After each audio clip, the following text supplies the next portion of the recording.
ඍෂිවරු මුනිවරු විශ්වයට දායාද කළ ජ්‍යොතිර්වේද සහ වාස්තුවේදයේ විශ්මිත බව මතුකොට මිනිසාගේ යහපත පිණිස භාවිතා කිරීම අපගේ අරමුණයි.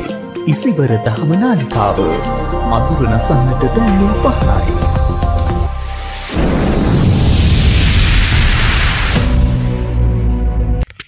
ආයුබෝව වේවා සුන්දර සුබ දෙසැම්බර් මාසයක් වේවා උදා වෙන දෙසැම්බර් මාසයේ වර්ෂයේ අවසාන මාසය ඉසිවර දහම YouTube නාලිකාව වටා එක් රැස් වී සිටින ආදරණීය ඔබ සියලු දෙනාටම ඉතාමත් සුන්දර සුබ මාසයක් වේවා කියලා ප්‍රාර්ථනා කරන ගමන් මේ සූදානම් වෙන්නේ උදාවන දෙසැම්බර් මාසයේ ඔබේ ලග්නයට කුමන ආකාරයේ ප්‍රතිඵල ඔබ වෙත ගෙන ඒවිද කියන එක සාකච්ඡා කරන්නයි. ඉතින් ඊට මත්තෙන් ඔබට නැවතත් මතක් කරන්නට ඕනේ මේ ආකාරයට ඔබ වෙත ලැබෙන්නේ උදෙක් පොදු ලග්න පලාඵලයක් විතරයි. මේ පොදු ලග්න පලාඵලය ඔබ ගෙවන මහා දශා අතුරු දශාෙහි සුබ හෝ අසුබ තත්ත්ව මතත් විශේෂයෙන්ම ඔබේ උප්පත්ති කේන්දරයේ උප්පත්ති ග්‍රහ බලය මතත් අඩු වැඩි වශයෙන් වෙනසක් වෙන්නත් පුළුවන්. ඒ කාරණේ මතක තබාගෙන දෙසැම්බර් මාසයේ වෙනුවෙන් ඉසිවර දහම YouTube නාලිකාව ඔස්සේ ඔබ වෙත ගෙන එන මේ ලග්න පලාඵලයට අවධානය යොමු කරන්න කියන එක මතක් කරනවා. ඔබගේ ජීවිතයේ විශේෂ හා ප්‍රධාන තීන්දුව තීරණ ගැනීමට ඔබගේ උප්පත්ති කේන්දරය පරීක්ෂා කරගෙන ඒ සඳහා යොමු වෙන්න කියන එකත් මතක් කරනවා. පොදු පලාඵලයක් මත විශේෂ තීන්දුව තීරණ ගැනීම තරම්ම යහපත් වෙන්නේ නැහැ. ඒ නිසා ඒ ගැනත් ඔබට මතක් කරනවා. ඒ වගේම අපේ නාලිකාව ඔස්සේ තිරේ දිස්සෙන දුරකථන ඔස්සේ ඔබට අපව ඇමතීමෙන් අපව සම්බන්ධ කර ගැනීමෙන් ඔබේ ජ්‍යොතිෂමය කටයුතු සිදු කර ගන්නට පුළුවන්. ඒ ගැනත් මතක් කරනවා. ඉතින් ඔබට මේ වීඩියෝ එක ප්‍රයෝජනවත් වුණා කියලා හිතනවා නම් ඔබ වගේම ඔබේ හිතයිශීන්ටත් බලන්න, ෂෙයා කරන්න, ලයික් කරන්න, කමෙන්ට් කරන්න. ඔබේ අදහස් අපි ඉතාම ගෞරවයෙන් පිළිගන්නවා. ඉතින් අපි මෙතෙන් සිට බලමු උදාවන දෙසැම්බර් මාසයේදී මේෂ රාශියේ සිට මීන රාශිය දක්වා වූ සියලුම ජන්මීන්ට කුමන ආකාරයේ ප්‍රතිඵල ලැබේවිද කියලා විශේෂයෙන් ජීවිතයේ ප්‍රධාන අංශ කිහිපයක් ඔස්සේ අපි පලාඵල සාකච්ඡා කරනවා. අපි බලමු මෙතෙන් සිට ඔබට කුමන ආකාරයේ ප්‍රතිඵල ලැබේවිද කියලා. රාශි චක්‍රයේ 9 වන රාශිය වන ධනු රාශියට අදාළව ධනු ලග්න හිමියන්ගේ ලග්න පලාඵල උදා වෙන දෙසැම්බර් මාසයේදී කොයි ආකාරයටද සිදු වෙන්නේ කියන එක කෙරෙහි තමයි ඊළඟට අවධානය යොමු කරන්නේ. ඊට මත්තෙන් ඔබගේ ග්‍රහ තැන්පත් වීම කෙරෙහි අපි අවධානය යොමු කරමු. එහිදී ඔබගේ ලග්න භාවය වන ධනු රාශිය තුල මාසයේ ආරම්භයේදී කිසිදු ග්‍රහයක නැහැ. දෙවැන්න තුල කිසිදු ග්‍රහයක නැහැ. තුන්වැන්නේ සුපුරුදු පරිදි මාසයේ පුරාවට රාහු ග්‍රහයාගේ ගෝචරය තමයි සිද්ධ වෙන්නේ. හතරවැන්න තුල ශනි ග්‍රහයා නිවෘත ගමනකින් තමන්ගේ ගෝචරය සිද්ධ කරනවා.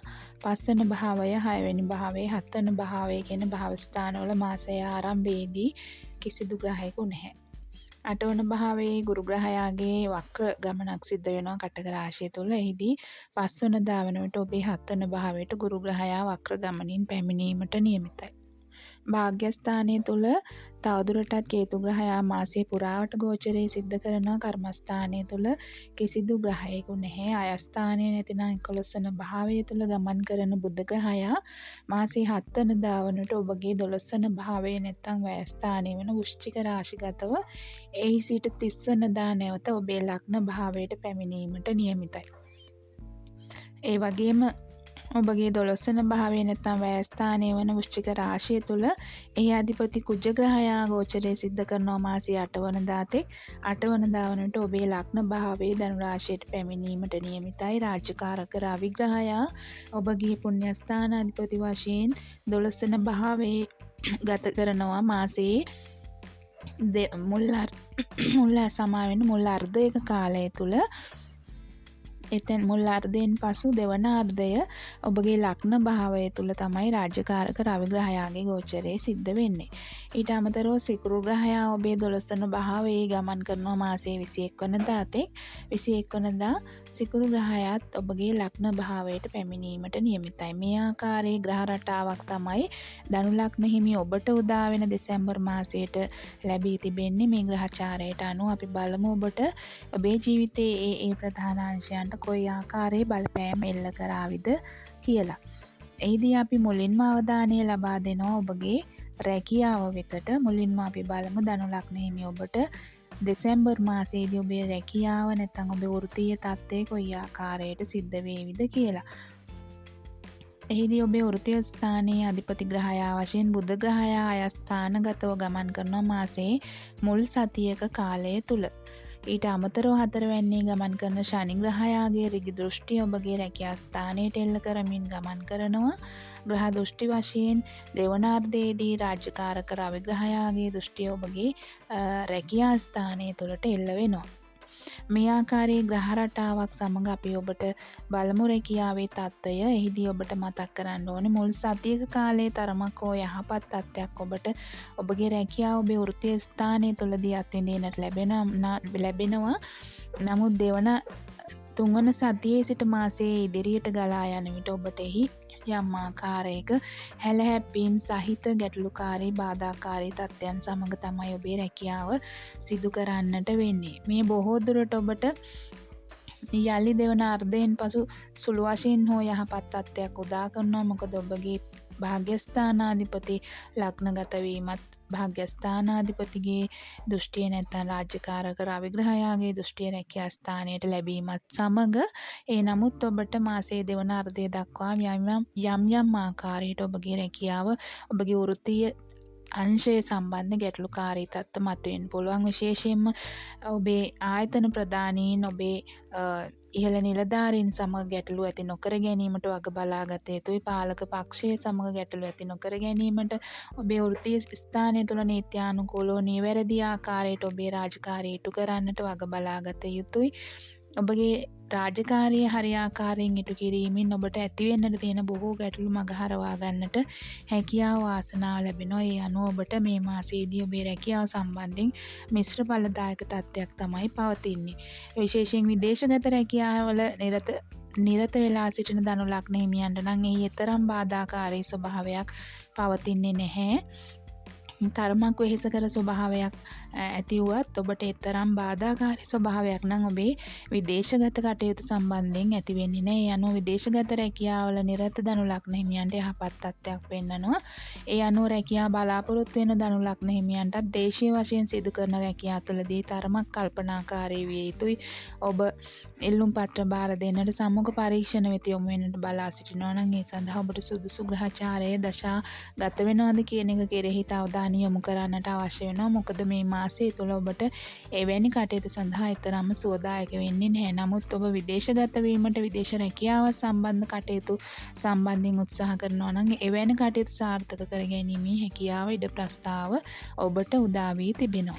ඊළඟට ඔබගේ ව්‍යාපාරික ස්ථානයේ කෙරෙහි අපි අවධානය යොමු කරනවා. එහිදී ධනු ලග්න හිමියන්ට දෙසැම්බර් මාසයේදී කොයි ආකාරයටද ව්‍යාපාරික කටයුතු සිද්ධ වෙන්නේ කියන එක අපි බලමු. ව්‍යාපාරික ස්ථානයේ අධිපතියා වශයෙන් බුධ ග්‍රහයා අයස්ථානගත වීම යහපත් තත්ත්වයක්. නමුත් එය 7 වෙනිදා තෙක් පමණයි මේ තත්ත්වය පවතින්නේ. 7 වෙනිදායින් පසු ඔබේ ව්‍යාපාරික ස්ථානයේ අධිපතියා මාසයේ අවසන් දින කිහිපය දක්වාම වැයස්ථානගතව ගමන් කරලා 30 වෙනිදා යලි ලග්න භාවයට පැමිණෙනවා. ඊට අමතරව රාහු ග්‍රහයාගේ දෘෂ්ටිය ඔබගේ ව්‍යාපාරික ස්ථානයට එල්ල වෙනවා. මාසයේ දෙවනාර්ධයේදී රාජකාරක රවි ග්‍රහයාත් ඊට අමතරව කුජ ග්‍රහයා මාසයේ අවසන් සතිය වන විට සිකුරු ග්‍රහයා ඔබගේ ව්‍යාපාරික ස්ථානයේ දකිමින් ගමන් කරනවා. ඒ අනුව ඔබට ව්‍යාපාරික කටයුතු සම්බන්ධයෙන් තරමක් හෝ යහපත් තත්ත්වයක් උදා කරනවා මාසය ගෙවී යනවත් සමග. නමුත් ඔබ හවුල් ව්‍යාපාර හවුල් කටයුතු සිදු කරන ධනු ලග්න හිමියෙක් නම් ඔබේ ව්‍යාපාරික කටයුතු තුළදී විශේෂයෙන්ම හවුල් ගනුදෙනු හවුල් සාකච්ඡා තුළදී කල්පනාකාරී විය යුතුයි. අනෙක් පාර්ශවයේ සමග කටයුතු කරද්දී කොහොම වුණත් ඔබේ ව්‍යාපාරික කටයුතු සම්බන්ධයෙන් දැඩි අවධානයක් උනන්දුවක් උවමනාවක් වැඩි කැපකිරීමක් කරන්නට සිදුවෙන මාසයක් බව මතක තබා ගත යුතුයි. එහෙම නොවුනොත් ඔබට ව්‍යාපාරික පාඩු පීඩා අත්විඳින්නට සිද්ධ වේවි. ඒ කොහොම වුණත් ඔබ විදේශගත ව්‍යාපාරික කටයුතු තුළ නිරත ධනු ලග්න හිමියෙක් නම් එහෙම නැත්නම් වෙනත් ජාති වෙනත් ආගමිකයන් සම්බන්ධ සිදු කරන ව්‍යාපාරික කටයුත්තක ඔබ නියැලී සිටිනවා නම් එවැනි ව්‍යාපාරික ක්ෂේත්‍රයන් තුළදී ඒ වගේම වෙනත් ඕනෑම ආකාරයකට විදේශ මුදල් ගලායනාකාරී ව්‍යාපාරයකට නම් ඔබ සම්බන්ධ වී සිටින්නේ. එවැනි කටයුතු තුළින් ඔබට ශුභ ප්‍රතිඵල නෙලා ගැනීමේ හැකියාව තිබෙනවා. මේ ආකාරයට තමයි ධනු ලග්න හිමියන්ට උදා වෙන දෙසැම්බර් මාසයේ ඔවුන්ගේ ව්‍යාපාරික කටයුතු සම්බන්ධයෙන් ප්‍රතිඵල ගෙන එන්නේ.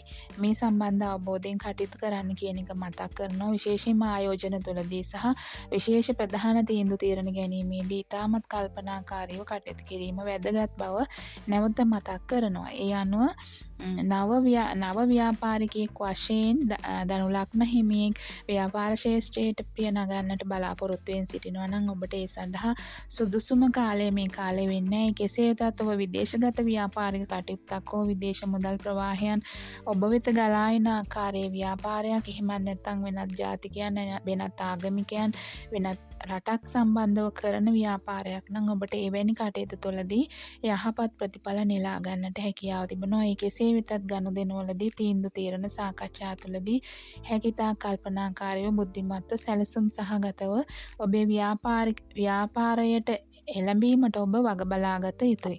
මේ ආකාරයට තමයි ඔබට ව්‍යාපාරික කටයුතු සම්බන්ධයෙන් මෙවර ප්‍රතිඵල ලැබෙන්නේ. මේ ආකාරයටම අපි අවධානය යොමු කළොත් ඔබගේ ආදරය ප්‍රේමය විවාහය සම්බන්ධ කටයුතු සඳහා එහිදී ඔබගේ ආදරය ප්‍රේමය සම්බන්ධ කතා කරන භාවය වන පස්වන භාවයේ අධිපති ග්‍රහයා වශයෙන් කුජ ග්‍රහයා වැස්ථානගතව ගමන් කරනවා. ඒ වගේම ආදරයට ප්‍රේමයට කාරක ග්‍රහයා වශයෙන් සිකුරු ග්‍රහයා වැස්ථානගතව ගමන් කරනවා. මේ කරුණු කාරණා සමග ඔබට තරමක් ඔබේ මාසයේ ආරම්භයේදීම ඔබේ ප්‍රේම සම්බන්ධතාවයේ සම්බන්ධයෙන් තරම් යහපත් තත්ත්වයක් පවතින්නේ නැහැ. ඒ වගේම අනවශ්‍ය සම්බන්ධතා අනවශ්‍ය ගැටලු ඔබේ ප්‍රේම සම්බන්ධතාවයට ඇති නොකර ගන්නටත් ඔබ වග බලාගත යුතුයි. මාසයේ ඉදිරියට ගත වෙනවත් සමගම කුජ ග්‍රහයාගේ ලග්නගත වීම ඔබේ පස්වැන්නාධිපතිගේ ලග්නගත වීමත් සමග ඔබට ප්‍රේමයේ සම්බන්ධ මෙතෙක් තිබුණු ගැටලුකාරී තත්ත්ව බාධාකාරී තත්ත්වවත් තරමත් යහපත් ආකාරයට කටයුතු කරන්න සම්බන්ධතාවයේ ඉදිරියට පවත්වාගෙන යන්නට හැකියාව වාසනාව ලැබෙනවා. ඒ වගේම ඉදිරියට මාසය ගෙවී යද්දී සිකුරු ග්‍රහයා ලග්නයට පැමිණෙනවත් සමගත් ඔබේ පස්වැන්න දකිමින් ගමන් කරනවා. එහිදීත් ඔබට ඔබේ සම්බන්ධතාවයේ සම්බන්ධයෙන් යහපත් තත්ත්වයක් උදා කරගන්නට හැකියාව තිබෙනවා. ඒ නිසා මාසයේ ආරම්භයේ තරමක් ඔබේ සම්බන්ධතාවයේ සම්බන්ධයෙන් සැලකිලිමත් විය යුතුයි. ඒ ආරක්ෂා වන ආකාරයට කටයුතු කරන්න කියන එක මතක් කරනවා. අනවබෝධය, වැරදි අවබෝධය සහ ඔබ දෙදෙනා අතර සාකච්ඡා නොකිරීම යන වැරදි භාවිතයන් නිසා ඔබේ සම්බන්ධතාවයේ ගැටලු ඇති වෙන්න පුළුවන්. ඒ නිසා ගැටලුවක් පවතිනවා නම් අනිවාර්යයෙන්ම සාකච්ඡාවක් තුළින් බුද්ධිමත් අවබෝධ කොටගෙන ඒ විසඳා ගන්නට වග බලාගත යුතුයි. නව සම්බන්ධතා ආරම්භ කරන්නට බලාපොරොත්තු වෙන සිටින ධනු ලග්න හිමියන්ටත් මාසයේ මුල් සතියෙන් පසු කාලයේ වඩාත් යහපත් වෙනවා. මාසයේ ඉදිරියට ගෙවී යනවා සමග ඔබට සම්බන්ධතාවයන් සඳහා යහපත් වෙනවා. ඔබට එතෙක් ඉවසීමෙන් කටයුතු කරන්නට පුළුවන් නම් ඒ ඔබට වඩාත් වැදගත් බව මතක් කරන්නට අවශ්‍යයි. ඊළඟට ධනු ලග්න හිමි ඔබගේ විවාහය සම්බන්ධයෙන් අපි කතා කරමු. විවාහය සම්බන්ධ කතා කරද්දී විවාහක ස්ථානාධිපති අයස්ථානගත වීම ඉතාම යහපත් තත්ත්වයක් වෙනවා. නමුත් මාසයේ මුල් සතියෙන් පසු යලි විවාහක ස්ථානාධිපති වැස්ථානගතව මාසයේ 30 වෙනිදා දක්වා ගමන් කරනවා. මේ කාල පරාසය තුළ ඔබ ඔබේ විවාහකයා සම්බන්ධ කටයුතු තුළදී හැකියතාක් කල්පනාවෙන් සංයමයකින් යුතුව සාමදානියෙන් කටයුතු සිදු කරන්නට වග බලාගත යුතුයි. එසේ නොවනට ඔබ දෙදෙනා අතර දුරස්ත වීම, සිත් කලකිරීම, ගැටලු බාධා මතුවීම නොවැළැක්විය හැකි තත්ත්වයක් බවට පත් වේවි. ඒ නිසා එවැනි තත්ත්ව ඇති නොවන ආකාරයට 30 වෙනිදා තෙක් ඔබ බුද්ධිමත්ව කටයුතු කළ යුතුයි. ඉදිරියට මාසයේ 30 වෙනිදාගෙන් පසු කාලයේ නැවත ඔබ හා ඔබේ විවාහකයා අතර සම්බන්ධතාවයේ යහපත් තත්ත්වයකට හැරෙන ග්‍රහ රටාවක් තමයි පවතින්නේ. ඒ නිසා ඒ ගැන අවබෝධයෙන් ඇතිවෙන සුළු බාධාකාරී තත්ත්ව විශේෂයෙන්ම 7 වෙනිදා සිට 30 වෙනිදා දක්වා කාලය තුල ඇතිවන බාධාකාරී පීඩාකාරී තත්ත්ව මගහරවාගෙන ඔබ දෙදෙනා අවබෝධයෙන් යුතුව කටයුතු කිරීම තමයි ඊටාම වැදගත් වෙන්නේ. අනුව විවාහ වෙන්නට බලාපොරොත්තු වෙන සිටින ධනු ලග්න හිමියන්ටත් මේ කාල පරාසය තුළ විවාහය සඳහා තරම් සුදුසු වෙන්නේ නැහැ. ඒ නිසා මේ කාලයේ ගෙවී යාමත් සමග මේ මාසයේ ගෙවී යාමත් සමග ඉදිරියට ධනු ලග්න හිමියන්ට විවාහය හා ඒ ආශ්‍රිත කටයුතු සඳහා යහපත් තත්ත්වයක් උදා වෙනවා. ඒ අනුව ඔබ ගෙවන මහදශා අතුරුදශාහි සුභ අශුභ තත්ත්ව තෝරා බේරාගෙන සුදුසු කාලවකවානු තෝරාගෙන ඔබේ විවාහ කටයුතු සිදු කරන්නට ඉදිරියට හැකියාව තියෙනවා. එතෙක් මාසයේ ආරම්භයේ සඳහා එතරම්ම සුදුසු වන්නේ නැහැ. ඊළඟට ඔබගේ දරුවන්ගේ අධ්‍යාපනයේ විශේෂයෙන්ම ධනු ලග්න හිමි දරුවන්ගේ අධ්‍යාපන කටයුතු ගැන අපි අවධානය යොමු කරමු. ධනු ලග්නය හිමි දරුවන් සිටින දෙමව්පියන් මේ ගැන වැඩියෙන් අවධානයෙන් කටයුතු කරන්නට අවශ්‍යයි. විශේෂයෙන්ම ඔවුන්ගේ අධ්‍යාපනයේ මූලික අධ්‍යාපනයේ සිට උසස් පාසල් අධ්‍යාපනය දක්වා කටයුතු තුළදී ඔවුන් තරමක් දුරට ව්‍යාකූලතා පෙන්වන්න පුළුවන්. අධ්‍යාපනයෙන් ඈත් වීම වෙනත් කටයුතු කෙරෙහි බාහිර කටයුතු කෙරෙහි වැඩි අවධානයක් යොමු වීම ඔබට අත්දකින්නට සිද්ධ වේවි. ඒ කෙසේ වෙතත් මේවර ධනු ලග්න හිමියන්ගේ හැකියාවන් දක්ෂතාවයන් උපනැං වෙන කාලයක් නිසා අධ්‍යාපනය ලබන දරුවන්ගේ කටයුතු කෙරෙහි දෙමව්පියන් වැඩි වශයෙන් අවධානය ලබා දීලා දරුවන්ගේ කටයුතු සාර්ථක කරගන්නට උදව් කළ යුතුයි. මේ කොහොම වුණත් මාසයේ 8 වෙනිදාන් පසු යලි දරුවන් උද්‍යෝගිමත්ව තමන්ගේ අධ්‍යාපන කටයුතු තුළ නිරත වෙන ඉතාම යහපත් කාලයක් ඉදිරියට උදා වෙනවා. ඔවුන්ගේ කලබලය නිසා හෝ ඔවුන්ගේ වැඩි ක්‍රියාශීලී බවත් එක්ක ඔවුන් වැඩිදුර බාහිර කටයුතු වලට පෙළඹෙන්නට ඉඩ තිබෙන නිසා හැකිතාක් ධනු ලග්න හිමි දරුවන්ගේ දෙමාපියන් දරුවන්ගේ අධ්‍යාපනය කෙරෙහි අවධානය ලබා දීලා ඔවුන් සුදුසු ආකාරයට අධ්‍යාපනයට හැරවීම කළ යුතුයි. ඊට අමතරව උසස් අධ්‍යාපන ශාස්ත්‍ර ගැන කතා කළොත් විශේෂයෙන්ම PhD උපාධි පාඨමාලාවන් ඩිප්ලෝමා වෙනත් ඕනෑම වෘත්තීය ඉලක්කයක් හඹා යන ධනු ලග්න හිමියෙක් නම් ඔබේ අධ්‍යාපනික ඉලක්ක ඔබේ වෘත්තීය ඉලක්ක ඔබ විදේශීය වශයෙන් සිදු කරන අධ්‍යාපන කටයුතු තුළදී එහි ගැටලුවක් මතුවෙන්නේ නැහැ. නමුත් ඔබ දේශීය වශයෙන් උසස් අධ්‍යයන ශාස්ත්‍රවල නිරත වී සිටිනවා නම් එහි යම් ආකාරයකට පසුබෑමක් ඔබට අත්දකින්නට පුළුවන් පෙරට සාපේක්ෂව. නමුත් මාසයේ දෙවනාර්ධයේ සිට ඉදිරියට ඔබට ඒ යහපත් ආකාරයට පවතිනවා. ඒ නිසා ඔබ ඒ ගැන උනන්දුවෙන් අවබෝධයෙන් Tamanගේ අධ්‍යාපන ඉලක්ක වෙත යොමු වෙන්න කියන එක මතක් කරනවා. ඊළඟට අපි ධනු ලග්න හිමියන්ගේ නිශ්චල දේපල ගැන කතා කරමු. එහිදී විශේෂයෙන්ම ඔබේ නිවාසය යන වාහන ගෙවල් දොරවල් ඉඩකඩම් සම්බන්ධ කටයුතු තුළදී තරමක් ගැටලුකාරී ස්වභාවයක් තියෙනවා. එහි අධිපති ග්‍රහය 8 වෙන්නේ වක්‍රව ඉදිරියට මිථුන රාශිය Tamanගේ සතුරු රාශියකට ඇතුළු වීමටත් නියමිතයි. ඒ වගේම ඔබේ 4 වෙන්න තුල තවදුරටත් ශනි ග්‍රහයාගේ ගෝචරය සිද්ධ වෙනවා.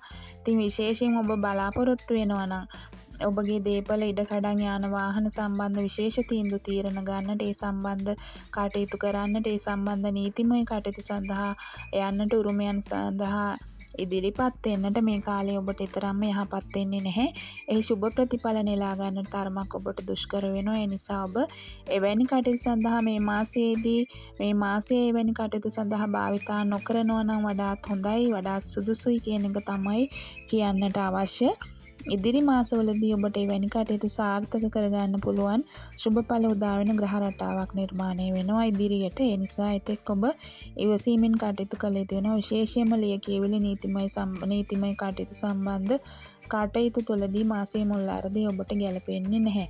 ඒ වගේම දෙවන අර්ධයත් ඔබට තරම්ම යහපත් තත්ත්වයක් පෙන්වන්නේ නැහැ. මිශ්‍ර ඵලදායක තත්ත්වයක් පෙන්වනවා. ඒ අනුව ඔබට ඉදිරි මාසයකදී වඩා සුබඵල දෙන ආකාරයට ඔබට එවැනි කටයුතු සිදු කරගන්නට හැකි වේවි. ඊළඟට අපි බලමු ඔබ විදේශයක සිට ලංකාවට මේ රටට පැමිණ පෙරලා ඔබ විදේශයකට පිට රටකට යන්න බලාපොරොත්තුෙන් සිටින ධනු ලග්න හිමියෙක් නම් ඔබට එවැනි ගමන් විමන් සඳහා හැකියාව වාසනාව තවදුරටත් නිර්මාණය වෙලා තිබෙනවා. ඔබේ ගමන් විමන් ඉතාම පහසුවෙන් ඔබට ලබා ගන්නට හැකියාව වාසනාව ලැබෙනවා. ඒ අනුව ඔබට පුළුවන් ඔබ බලාපොරොත්තු වෙන ආකාරයට ඔබේ සහජ දක්ෂතා හැකියාව මත විදේශයකට යන්නට යලි ඔබට අවස්ථාව උදා කරගන්නට. ඒ වගේම ඔබගේ ගමන් බිමන් ගැනත් අපි මේ සමගම කතා කරොත් කෙටි ගමන් බිමන් සහ දිගුදුර ගමන් බිමන් කියන දෙආකාරයේදීම ඔබ වඩාත් කල්පනාකාරී සහ බුද්ධිමත්ව කටයුතු කළ යුතුයි. සංයමයකින් යුතුව ඔබ කටයුතු කළ යුතුයි. ඒ වගේම සැලසුම් සහගතව ඔබ දන්නා කියන පුද්ගලයන් සමග ඉතාම පැහැදිලිව අවබෝධයකින් ඔබ යන ප්‍රදේශ කෙරෙහි අවබෝධයෙන් යුතුව ගමන් කළ යුතුයි.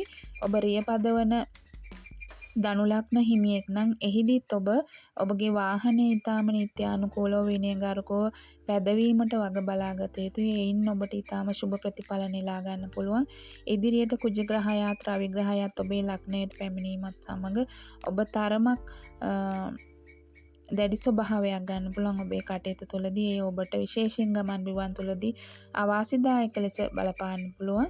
ඒ නිසා හැකිතාක් සංයමයෙන් කටයුතු කරන්න කියන එක මතක් කරනවා. කොහොමත් ඔබට ඒ අනුව කටයුතු කිරීමෙන් ගමන් බිමන් තුළ එතරම් අයහපත් තත්ත්වයක් උදා වෙන්නේ නැහැ. මුල් අර්ධයෙන් පසු කාලයේ ඔබට වඩාත් යහපත් ආකාරයට එවැනි කටයුතු සිද්ධ කරගන්න පුළුවන්. අවශ්‍ය වෙන්නේ සංයමය හා විනයගරුකභාවය රියදුරෙක් වශයෙන් සහ ඔබ පදිකෙක් වශයෙන් මෙවැනි කටයුතු මතක තබාගත යුතුයි. මෙන්න මේ ආකාරයට තමයි උදාවන දෙසැම්බර් මාසයේදී ඔබේ ලග්නයට අනුව ප්‍රතිඵල ලැබෙන්නේ. මම හිතනවා ඔබට පැහැදිලි ඇති කියලා. විශේෂයෙන් ප්‍රධානාංශ කිහිපයක් ආවරණය වන පරිදි ඔබට මේ පලාපල කතනය ගෙනාවා.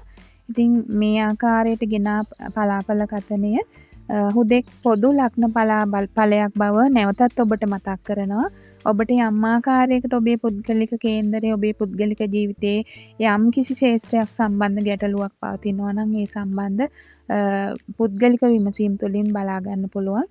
හුදෙක් මේ ආකාරයට ගෙනා පොදු පලාපලය ඔබට මාසයේ ගෙවා දැමීමේදී ඒ අංශ කළමනාකරණය කර ගැනීමට ප්‍රයෝජනවත් වේවි කියලා විශ්වාස කරනවා. ඉතින් ඔබට මේ පලාපලය ප්‍රයෝජනවත් වුණා කියලා හිතෙනවා නම් ඔබේ හිතයිශීන්ටත් බලන්න ෂෙයා කරන්න.